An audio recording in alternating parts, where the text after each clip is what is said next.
It's really nice to be here this afternoon. And Jim and Sonny had a joke at my expense, and that they said, "Do you mind presenting on on a Mac?" That's what I said. "Can I connect my PC and do my PowerPoint?" They said, "Well, actually, that's kind of difficult. We'd really like you to use the PC that we had to present with, but it's a Mac." I said, "If you promise to show me if I get stuck anywhere in here, that you'll help me figure it out." And I laugh at that now. I've been at Microsoft for the last 10, 12 years, and the company's changed so dramatically. And it's actually much easier to not work in the mainstream, and much easier to work on the edges of where you think of Microsoft core technologies and operating systems and business productivity tools.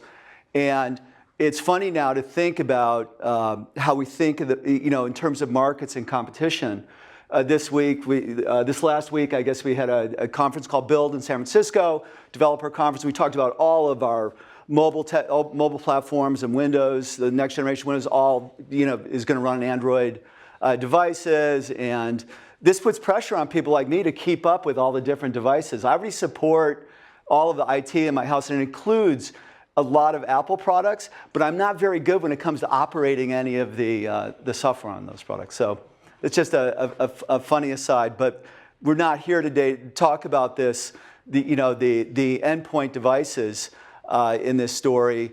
What we're really interested in is how companies like Microsoft can commit to being a carbon neutral operation, and how we make that work inside of a complicated organization with lots of different constituents with different business goals, but we have been able to coalesce around a business process fundamentally, that lets us enable a carbon fee where we run a carbon neutral operation.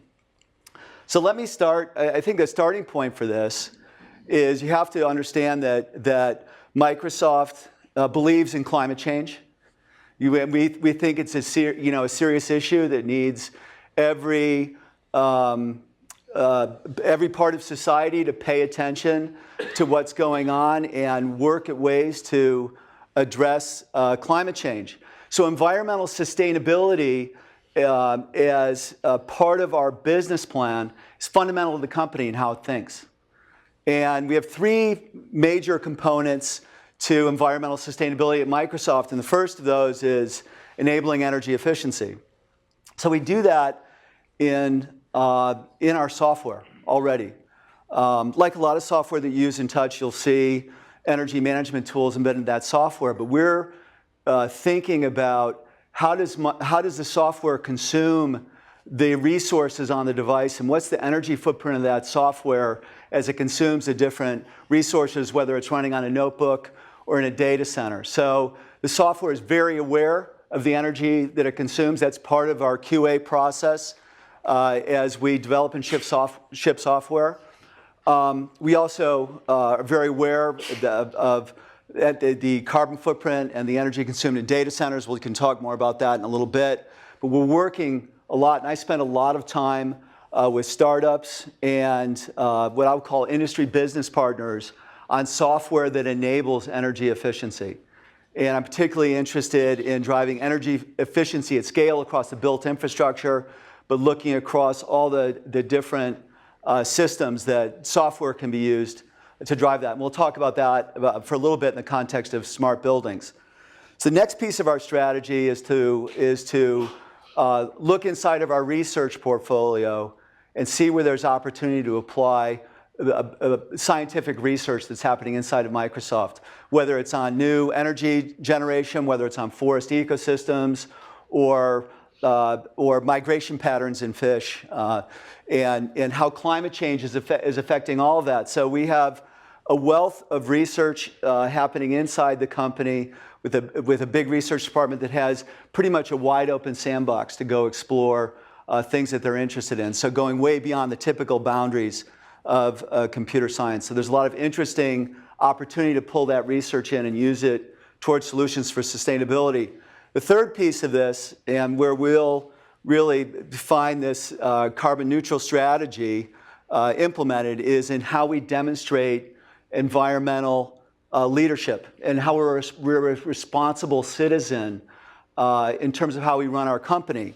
And just coincidentally, there were a couple of news items last week, and I don't expect anybody's really seen them because last week, the EPA, actually the week before, April 27th, the EPA came out and announced its top 100 green power partners. So these are the top purchasers of green power in the United States.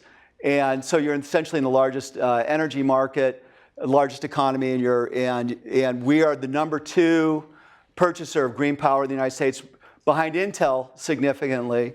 And then there's a retailer, I think it's Kohl's, then Google, and then as you go down a few, there's Apple. But I thought it was gratifying to see the industry-leading technology companies, if you think of Google, Apple, Intel, Microsoft, all easily in the top 10 in terms of acquiring renewable power, green power. I thought that was a great statement by the industry overall. And so we're right in the middle of that. And if you add in the international projects that we're going to be adding into our portfolio, we're confident we're one of the top green power purchasers on the planet. So let's dig into that responsible citizenship, environmental strategy, and the simple way that we communicate that inside the company. Again, this is about business process and getting buy-in. So I mentioned our corporate culture leaning into sustainability. That's just part of our personality. I would say the average Microsoft employee is very aware of sustainability. So this simple be lean, be green, be accountable is a really interesting way for us to communicate that in actions that we take inside the company. Being lean, we're working hard to reduce energy consumption across all of our operations. So all of our corporate facilities, all of our data centers, which are really massive energy consumers, but we're also making our air travel really transparent to the user, to the customer. So when I travel for Microsoft, there is a statement that tells me how much carbon I've consumed and the cost of that carbon on my travel statement from American Express. So thinking that, you might want to use Skype instead of flying and having that meeting is something that's a common choice that we make in the company because of our awareness of our carbon footprint. And I mentioned that we work hard on driving energy management software, and applying that software to how we control energy in our own facilities.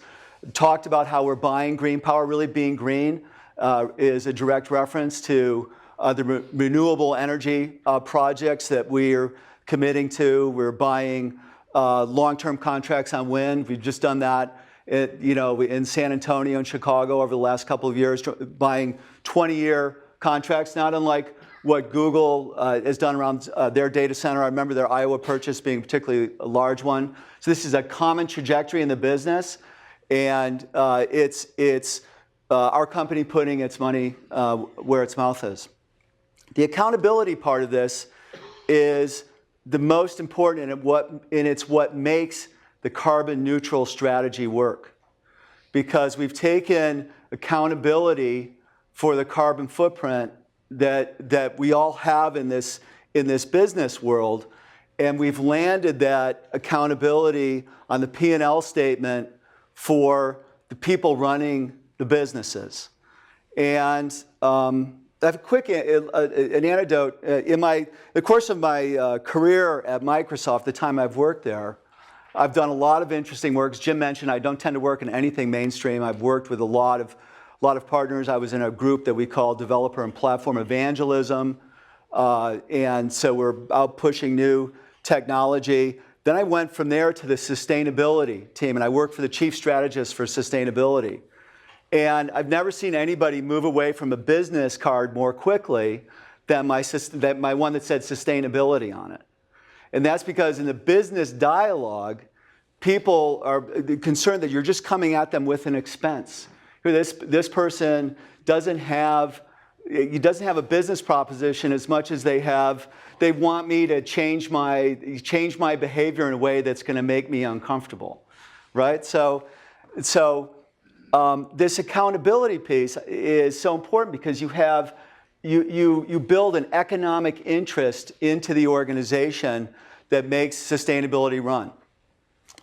So I'll talk in a second in more detail about the carbon fee, but so we have a carbon fee that's set by a committee, but really the Office of the CFO and the finance team are the stewards of this conversation because we're talking about a lot of money that's getting invested and a lot of money that's being saved. So it seems that if you think of if I were going to walk into an enterprise, the first person I would need to buy in would be the CFO.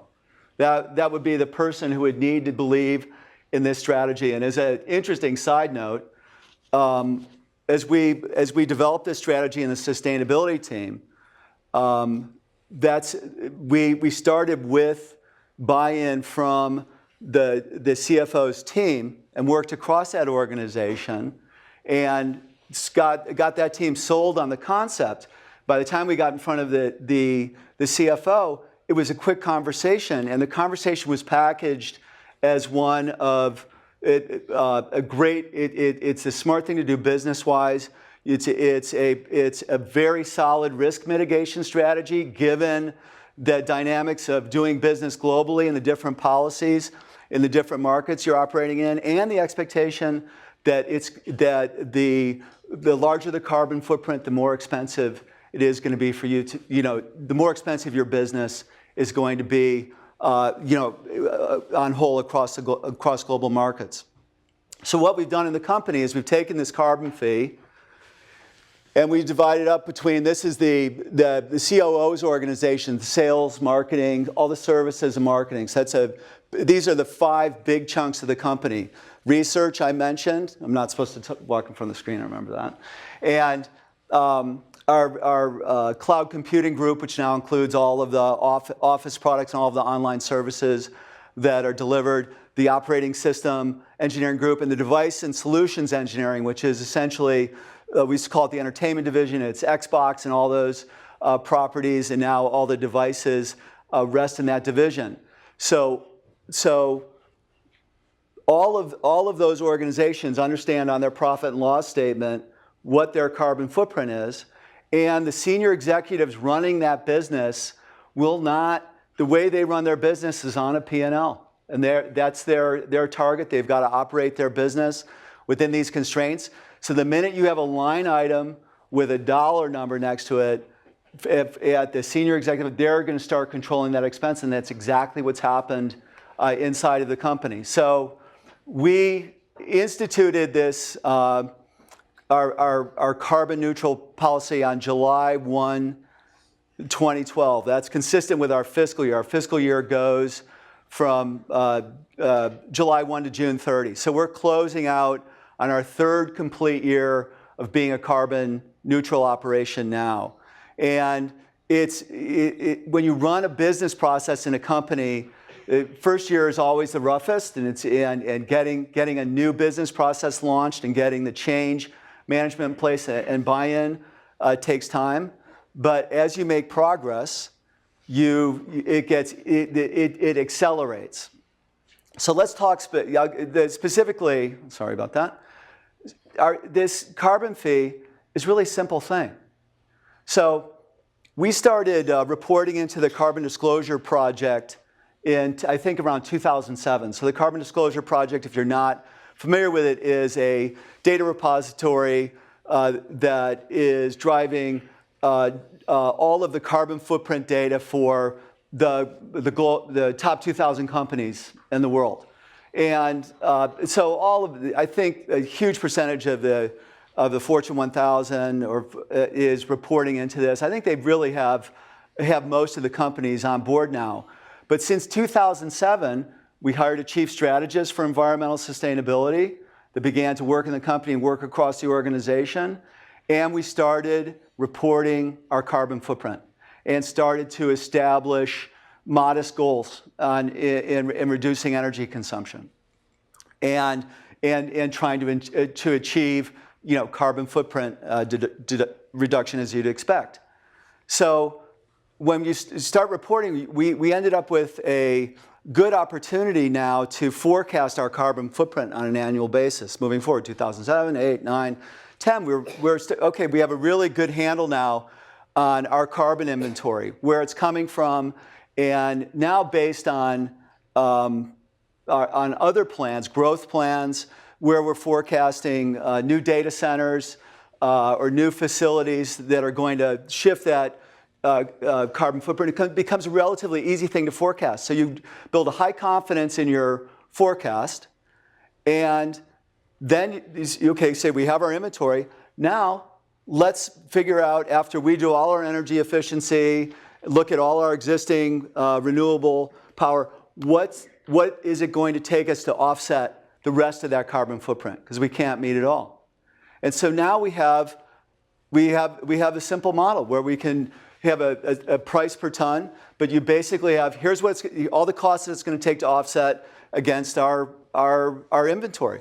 So the simplicity is, it's a simple division problem. We end up with a price per metric ton that's under the market. I noticed last week, Jim and I were chatting about it, that Yale instituted a cap and trade plan to manage, as part of their energy management policy. And I noticed that I think the price, correct me if I'm wrong, was around $40 a ton, right? So plus raising it the interest rate over time. Yeah. So in our internal carbon pricing is way beneath that, right? So you'll find it published.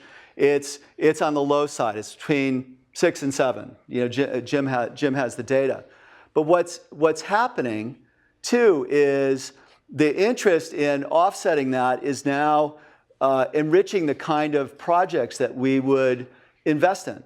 So there's internal pressure from the committee that's assembling the portfolio of investments that we use to offset our carbon footprint, and looking for, they're starting to advocate essentially for investments that may cost the company more. And that's okay. Now that we have a model in place, we can play with that carbon pricing a little bit. Since we've just gotten started on it, having the process and model locked in, I think, is the best possible outcome. And then as it changes over time and incremental gains become more difficult and the external market influences our internal market, so as we go out to invest in projects and buy RECs, those market prices will change too based on demand. So we're set up with a model that we're really comfortable with. We're meeting our target. We're delivering a carbon neutral operation on an annual basis now, and are pretty excited about how it's working. So I just talked about this, what our marketing team would call, we talk about a lot of technology like this. You create a virtual cycle. You create the momentum associated with this. So having a carbon fee investment fund and increasing the visibility will influence the price as you have increasing requests for funding.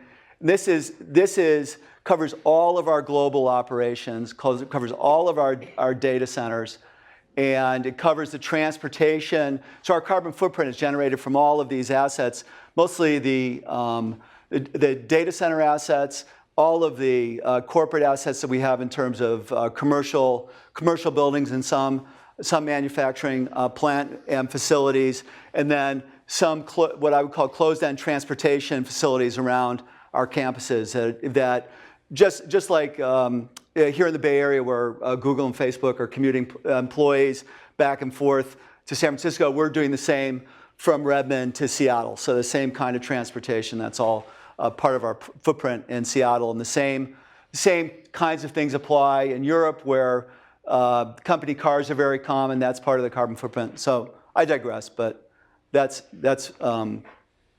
virtuous cycle is what's in process right now. So this is where we're spending. This gives you a simple breakdown of what the spending looks like for the carbon fee that we're generating.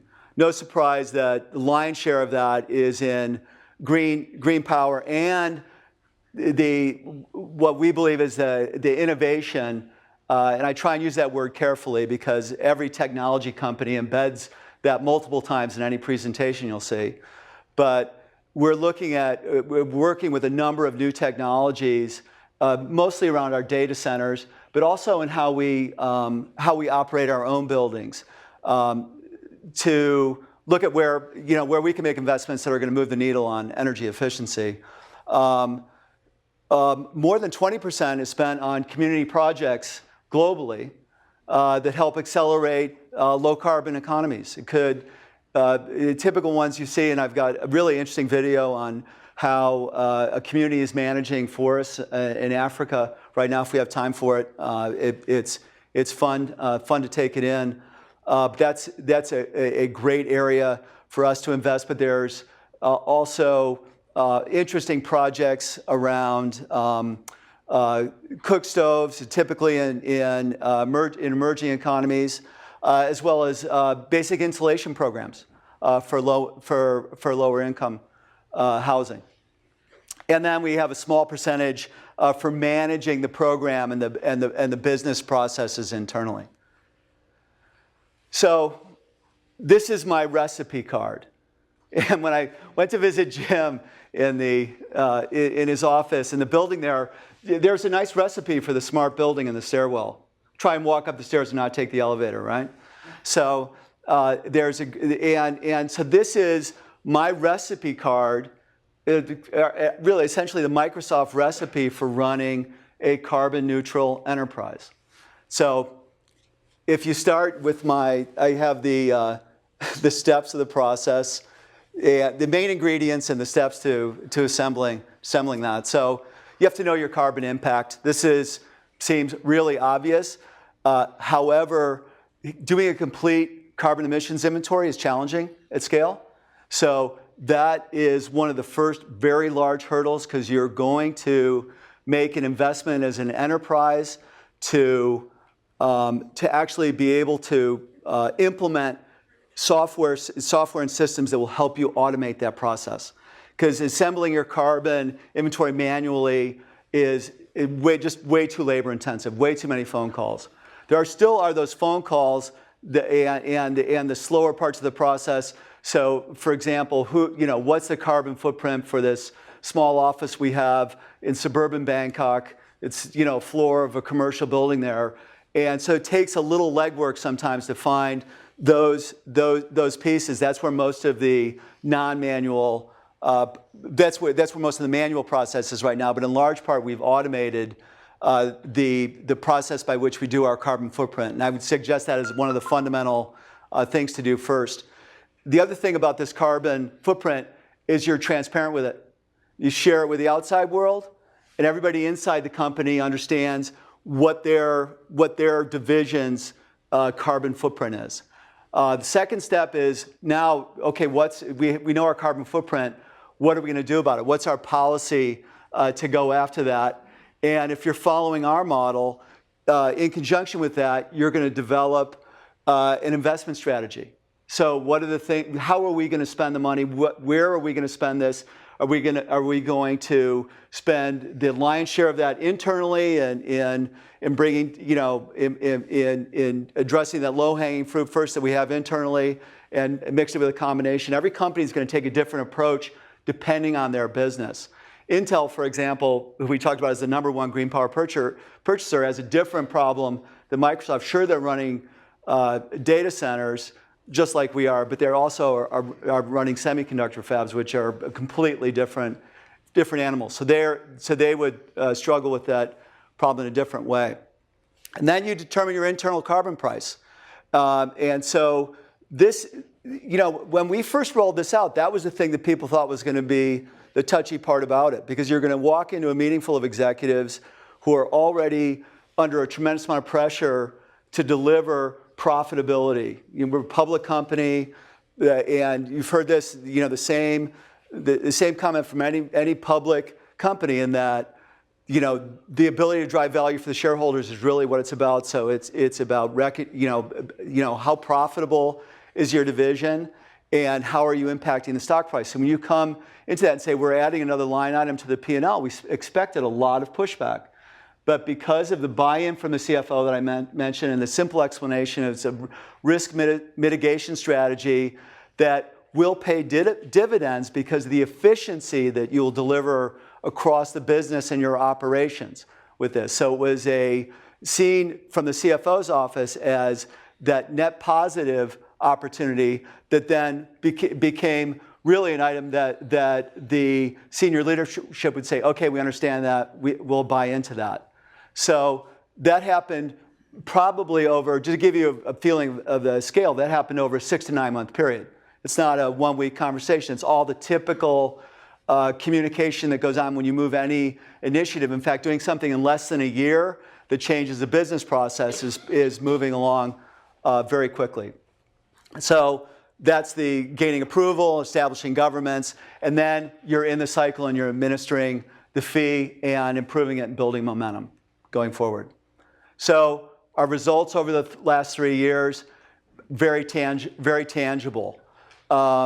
We've purchased a lot of green power, 10.2 billion kilowatt hours. Here we've reduced a lot of our, of carbon, 7.5 million metric tons, impacted a lot of people and saved a lot of money. So we are in a very positive momentum stage of this business process, and we're simply saying it's working well for us. These are some simple examples of projects we're investing in. These projects to accelerate both energy efficiency and low carbon economies. And I want to talk about 2 things specifically, and we'll touch on bigger things. But this is our campus in Puget Sound, and it's not as big a campus as a typical university. Universities really have the biggest campuses. This is one of the largest corporate campuses. Does anybody know off the top of their head how many millions of square feet are on the Stanford campus? I'm guessing it's close to 15 million, maybe, in that range. If you look across all the facilities on the campus and everything that Stanford owns in this area, this would be true of. I know it's true that UC Davis is larger than this. UC Santa Barbara, Berkeley, they all have a bigger footprint than we do. But the typical corporation doesn't have this kind of sprawling real estate. And this is just the Puget Sound environment.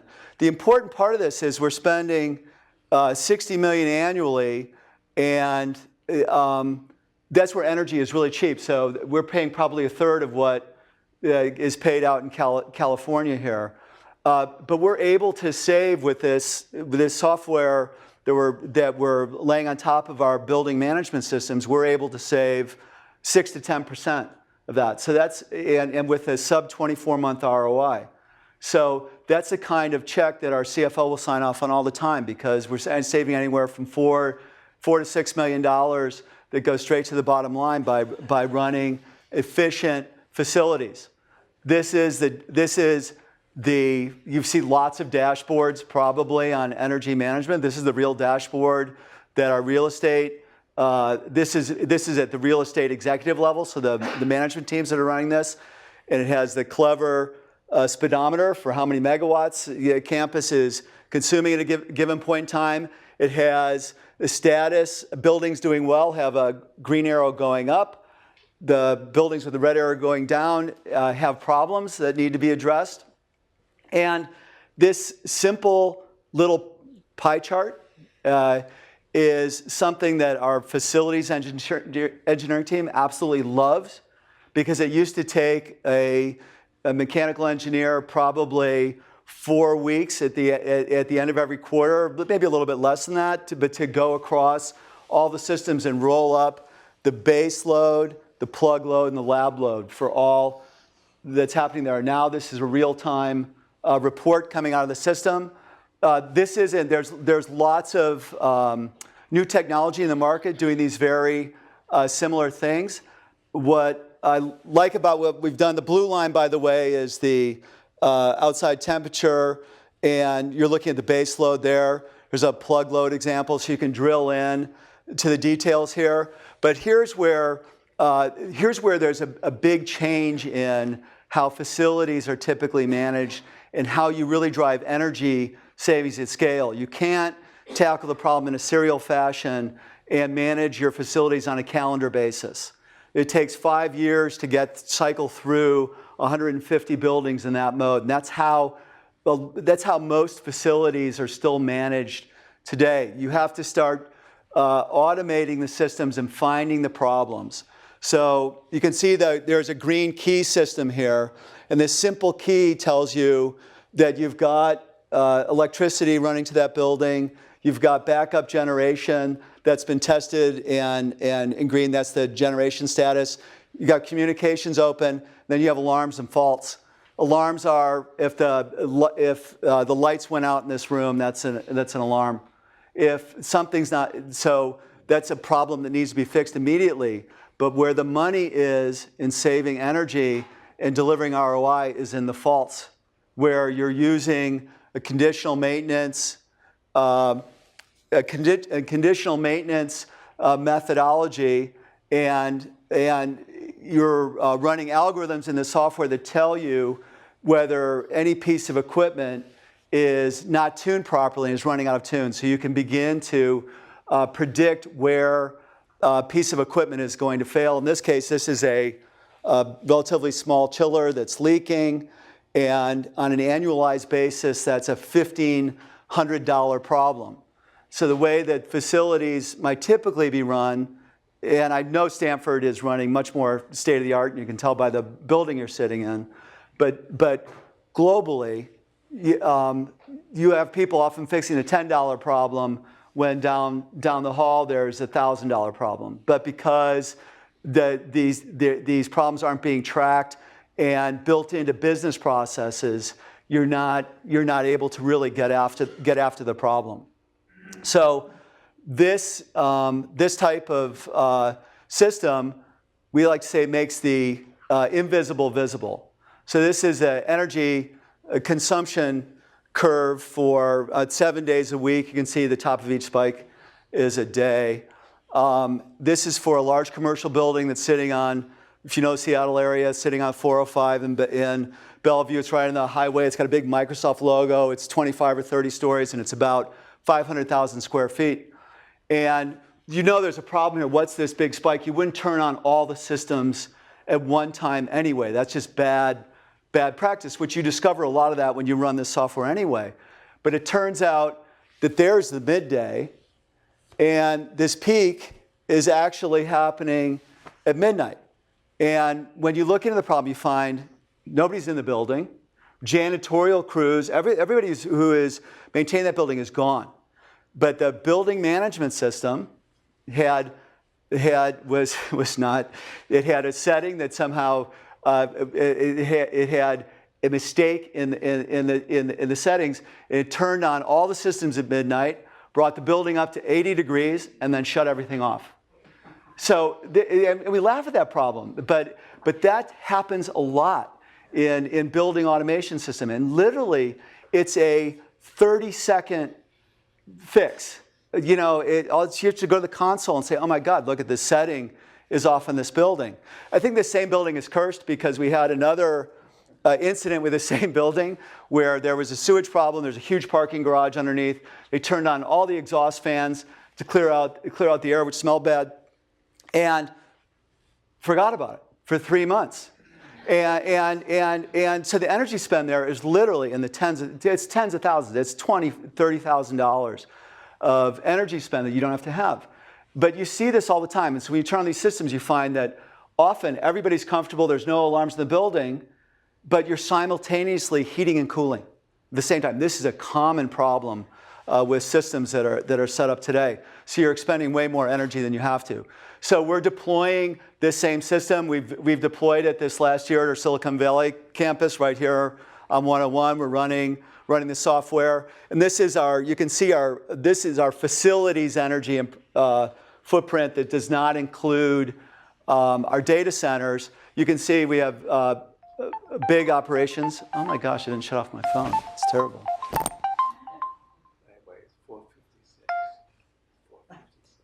How could it be 4? How much time? I go till 5:10 or 4 minutes. Okay, that's good. We're almost, yeah, I don't want to bore people either. So we have big operations in around the world. Which was, you guys are much smarter probably about data centers than I am. I think this is such an interesting science. But we apply the same methodology. In fact, we had an argument with the data center team because they're doing custom software internally, and it would be great to get more of this out. Let me shut off my phone. This person is not going to leave me alone. So we're applying the same type of dashboard in a data center as you would expect. But the good news for the industry is I think there's a strong camaraderie around anybody who runs a data center. So we talk to Google, we talk to Facebook, we talk to Amazon, and the people who are running data, we're using the same contractors, we're using the same OEMs, and we're pushing the standards in there. I mean, there's some really funny stories, and just you go back not too long ago, and the argument in the industry was, why does this have to run at a fixed temperature between 70 degrees and 80 degrees when you can, I've got a PC that's sitting in my closet where it must be 130 degrees and it's running fine. It doesn't care.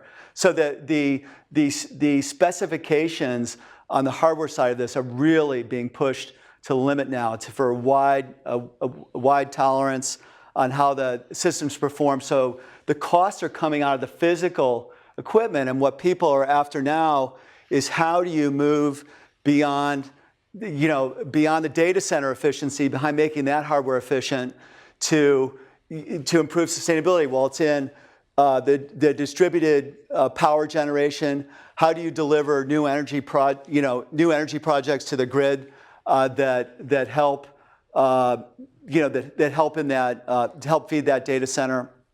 And what's the next generation energy technology? Moving right along. We talked about wind a lot today, really common. We have big contracts in San Antonio and Chicago.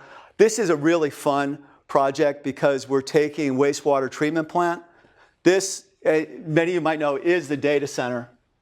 And you can see the product logos on it.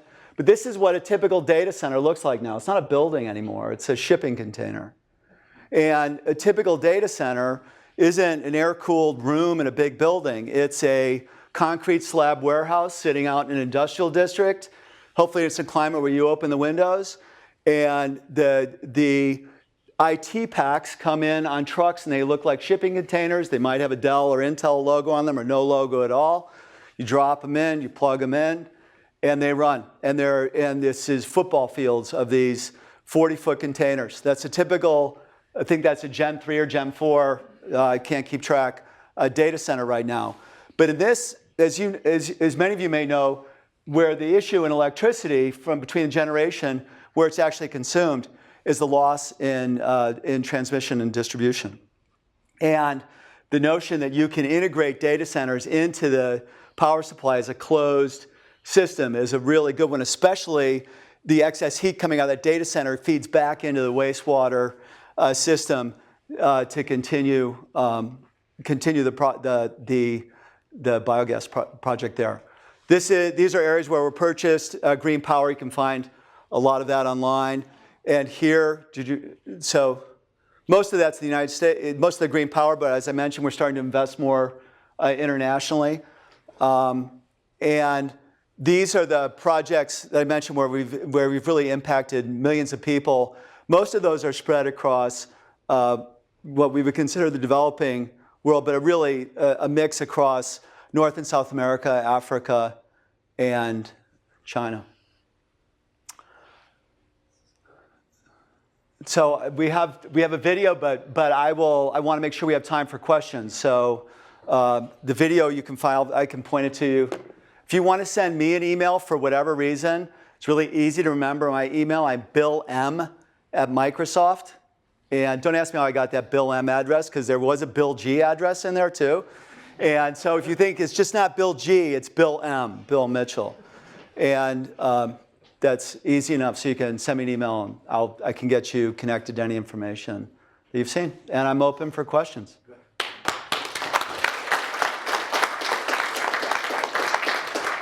Thank you, Bill. The standard policy is students first in questions, and then we'll talk to the rest of us here who still consider ourselves students, but we're just not paying tuition anymore. Anyway, student questions.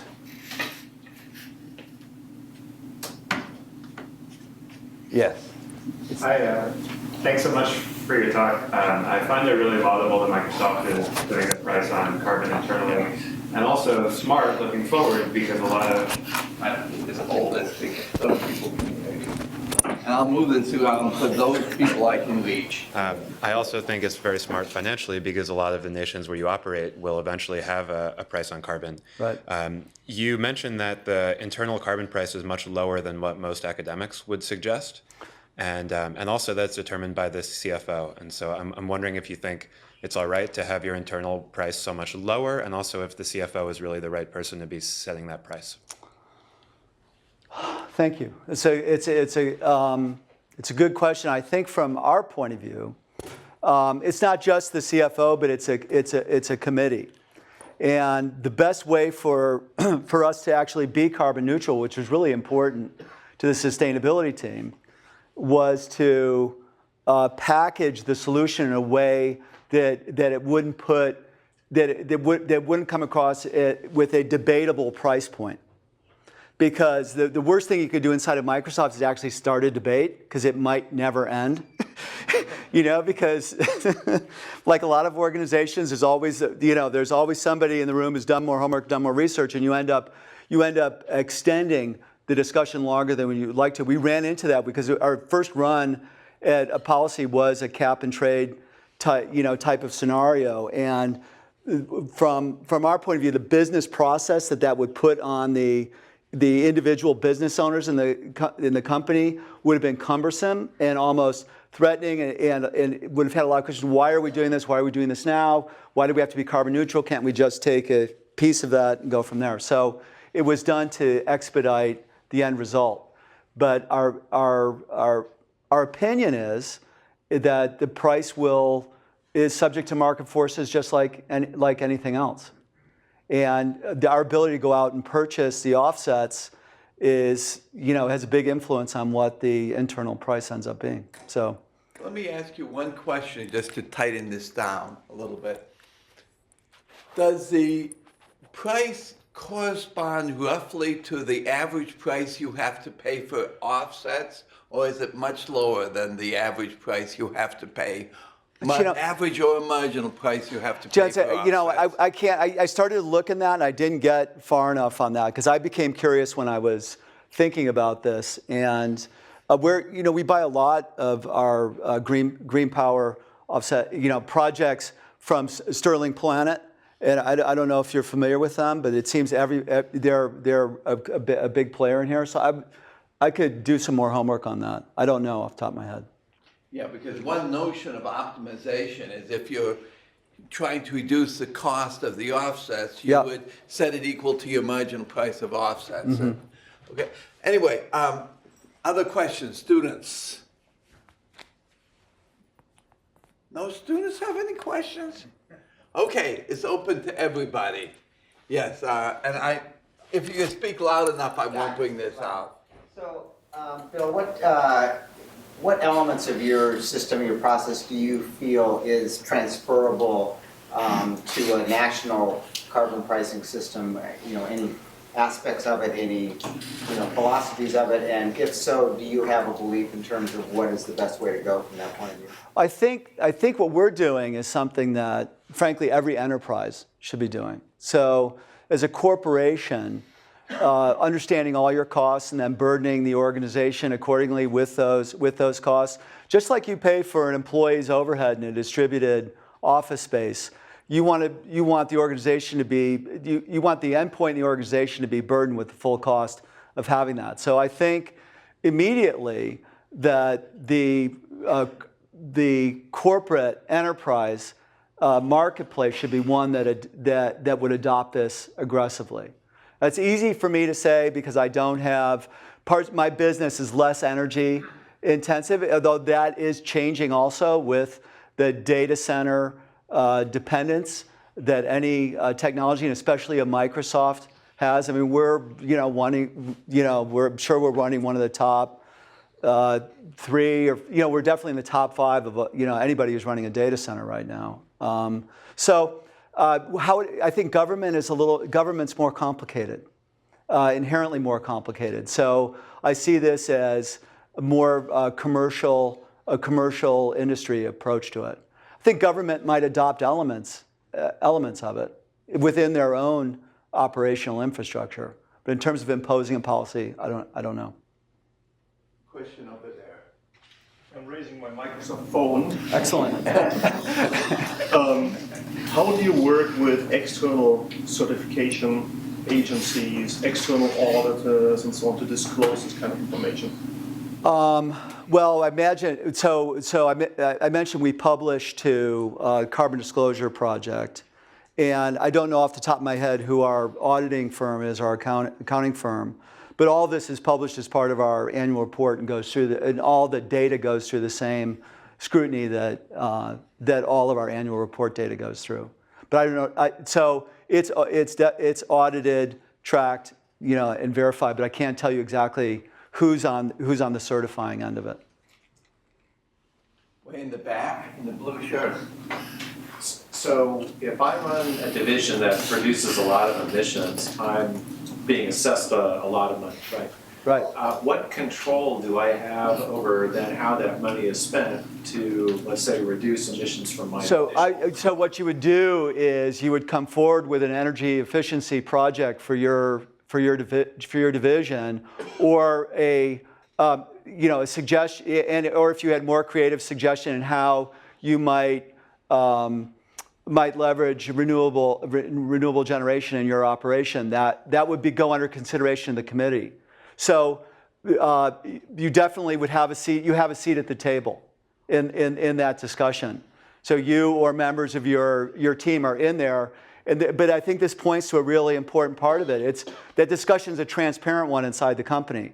Everyone needs to, that's best way to run a company and share best practices. You'd hear how other people are lowering their carbon footprint and be able to apply it to your business as well. Microsoft has been in the news lately about the Xbox and energy inefficiencies of the Xbox, Correct. especially in standby mode. Yeah. What kind of tools do you guys have to get divisions to produce products that are energy efficient? I noticed that you came in at the very end, right? Or no, halfway through? I thought, I'm kidding. But when I started talking about energy efficiency, so in our software process, that code is scrubbed, and part of the QA in that cycle is energy efficiency and how it consumes resources. I know the issue you're talking about with Xbox, and I don't know it really well, but I know it's somewhat arm's length. But as I understand it, the way we ship Xbox in the United States is the power settings are full on by default. Whereas the rest of the world, where we ship in Europe, the power saving features are all enabled out of the box. So it's a marketing strategy in the company, and one that has been debated. So I won't defend it here on the floor here, but let's say that's the corporate environment we live in, and they would argue that the user experience that they're looking for, and they've publicized that the users have the option to do that, but they've made it the user has to go to that setting and lower their own footprint on the box. But the users have the option. Absolutely. To do it. Yeah. But as we know, for most things, whether you opt in or opt out, makes a fundamental difference in the outside. I completely agree. But it looks like you have good mechanisms in place for energy efficiency of your divisions themselves, the operating efficiency. But is there anything you can do to, get them more aware of energy efficiency of the products that they actually ship? Oh, there's an awareness for sure. They're paying all their operations is paying for their own carbon footprint. In this case, it's more of a decision of how they've configured that product as it ships, and they say, okay, we're going to let the user set that up. So I can say that I personally don't agree with that policy, but I understand why they made that decision. Right front here. What sort of demands are you making on your suppliers to have a carbon footprint and to have their We're moving down that path right now. How levels are you? Yeah, so we don't. So right now we don't have a big supply chain by the nature of our business, with the exception of where we're manufacturing an Xbox, which is a relatively small part of our business. But we have just this last year acquired the Nokia. All of the handset assets, the phone assets of Nokia. And they actually have had an extensive environmental sustainability program in place too. But we're in the process now of integrating that into our big picture. That's all being rolled up as part of our carbon footprint. I think, maybe we'll catch part of that in this fiscal year ending June 30th. But next year, definitely, that will be rolled in, and we'll take the same mitigation strategy out to that supply chain as well.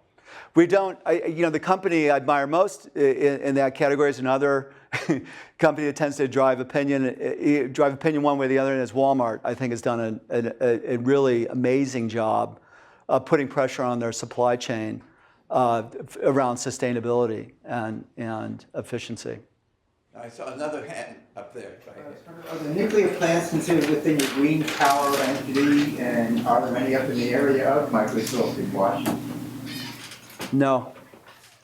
I asked you 2 questions. Yeah, I know. I think the answer is no to both. Oh, okay. Yeah, I apologize. I think it's no and no, but I needed to check on that because Whoops. Remember old whoops, Washington Public Power Well, that's System. what I know. That had its whoopsie. In fact, that's one of the reasons that's pointed to as to why there's such an attitude about sustainability in the state of Washington in general, Seattle specifically, because the fact that they shut down their nuclear generation years and years ago and have always had an attitude about driving efficiency and conservation of energy. In fact, they shut it down before the plant was completed, leading to the largest municipal bond default in the history of the world. But that was what they called whoops. Anyway, we have time for one last question, right in the very back there. Clearly different business divisions have different carbon footprints. Yep. Could you describe the politics of the internal carbon tax among different managers? Are there some groups that are more enthusiastic than others, or how do you deal with that issue of fairness? There's actually a relatively large group. I don't think there's a lot of contention. I think the gentleman in the back row already pointed out the one business that kind of sits outside of a lot of our core business is the game console part of our business, because mostly the DNA of the company is in. Pardon me? Oh, I'm sorry. The Xbox division. But anyway, so I can't point to any significant issues there. I mean, there were a lot of low-level discussion about what's going to, in Europe. What about my corporate car? Does this mean I have to have a, cheap fuel-efficient car? And all that. It's the individuals that tend to worry about how it might change their lifestyle in the company. But that was more what I would call just the noise level as you go through changing a business process. So I don't have any specific comment, except that the transparency has just been fundamental to making it all work. So everybody knows what everybody's carbon footprint is inside the company. Well, thank you. We have to bring this to and I particularly like the candid view of what's happening in a big, highly respected company that is trying to lead to energy efficiency and carbon reductions. Thank you. This has been very, very valuable. Yeah, thanks. My pleasure.